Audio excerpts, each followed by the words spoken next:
এক সাহাবী আসলেন বদরের যুদ্ধে, কিতাব পড়ুন।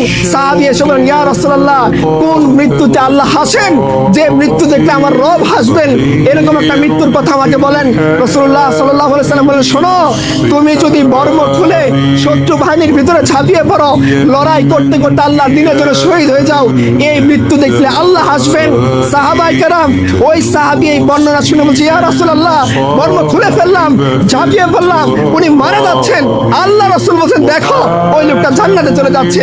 জিন্নাহ রাদিয়াল্লাহু আনহা উহুদের যুদ্ধে প্রাণপণ অবস্থা, তাকে আনা হলো, রাসূলের পায়ের সাথে ঠেক দিয়ে রাখা হলো। রাসূলের সাথে যে 9 জন সাহাবী ছিলেন, ওই 9 জন সাহাবীর মধ্যে একজন ছিলেন জিন্নাহ রাদিয়াল্লাহু আনহা। তাকে মুমূর্ষু অবস্থায় তিনি ক্রমাগত তীরের আঘাত, তলোয়ারের আঘাত, ধনুকের আঘাত সহ্য করতেছিলেন। এসে যখন জীবনের মুমূর্ষু অবস্থায় পড়ে মরে যাচ্ছেন, তাকে এনে হাজির করা হয়েছে। রাসূলুল্লাহ সাল্লাল্লাহু আলাইহি সাল্লাম তার পা মুবারক দিয়ে জিন্নাহকে আটকে রেখেছেন। জিন্নাহ তার মাথা আল্লাহ রাসূলের পায়ের ভিতরে দিয়ে রাখছেন। জিন্নাহ বলছে, ইয়া রাসূলুল্লাহ, যখন যুদ্ধের ময়দানে আসছি, আল্লাহর কাছে দোয়া করছি, আল্লাহ আমার মৃত্যুটা যদি রাসূলের পায়ের কাছে হয়, এই দোয়া করছি, আর আল্লাহ আমার দোয়াকে কবুল করেছে। এটা ছিল মৃত্যু, যে মৃত্যু সাহাবায়ে কেরাম চাইতেন, যে মৃত্যু সাহাবায়ে কেরাম তালাশ করতেন, যে মৃত্যু সাহাবায়ে কেরাম কামনা করতেন। হামজা ইবনে আব্দুল মুত্তালিব মারা গিয়েছে, আল্লাহ রাসূল কাঁদতেছেন, তার দেহ টুকরা করা, তার কলিজা টুকরা করা, তার চেহারা চিনা যাচ্ছে না, তাকে বোঝা যাচ্ছে না ভালো করে যে হামজা ইবনে আব্দুল মুত্তালিব। রাসূলুল্লাহ সাল্লাল্লাহু আলাইহি সাল্লাম এই দৃশ্য থেকে এত বেশি কষ্ট পাইছেন, তিনি বলছেন, এই লাশ আমি নিব না, লাশ এখানে থাক। কিন্তু তার বোন কষ্ট পাবে সোফিয়া, এই কথা চিন্তা করে রাসূলুল্লাহ সাল্লাল্লাহু আলাইহি সাল্লাম লাশ নিয়েছেন।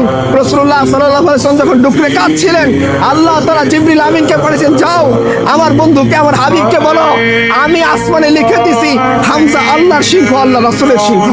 রাসূলুল্লাহ সাল্লাল্লাহু আলাইহি ওয়াসাল্লামের চাচা জাফর ইবনে আবি তালেব, যার সাথে আল্লাহ রাসূলের অনেক মিল ছিল, তাকে পাঠিয়েছেন মুতার যুদ্ধে, শহীদ হয়ে গিয়েছেন।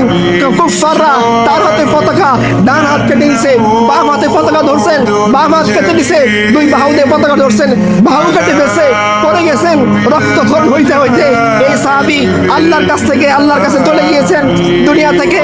তাকে যখন এই অবস্থায় আল্লাহ রাসূলকে খবর পাঠানো হলো, তিনি লাইভ দেখতেছিলেন, বর্ণনা আসছে, দেখে বলতেছেন, ওই যে জাফর ইবনে আবি তালিব এগিয়ে গেল, তার হাত কেটে দিল, সে শহীদ হয়ে গেল, চোখ দিয়ে আল্লাহ রাসূলের ঝরঝর করে পানি পড়তেছে। সাহাবী যখন খবর দিলেন এই অবস্থায় জাফর ইবনে আবি তালিব চলে গেছেন, আল্লাহ রাসূল বলেন, শোনো, জাফর দুনিয়াতে আল্লাহর জন্য আল্লাহর হাত হারাইছেন, আর আল্লাহ তাকে পাখা লাগিয়ে দিয়েছেন, এখন সে আরশের চারদিকে উড়ে বেড়াচ্ছে। এই তো ছিল মৃত্যু। সাদ ইবনে মুআজ মারা গেছেন, রাসূলুল্লাহ সাল্লাল্লাহু আলাইহি ওয়াসাল্লাম বলছে, শোনো,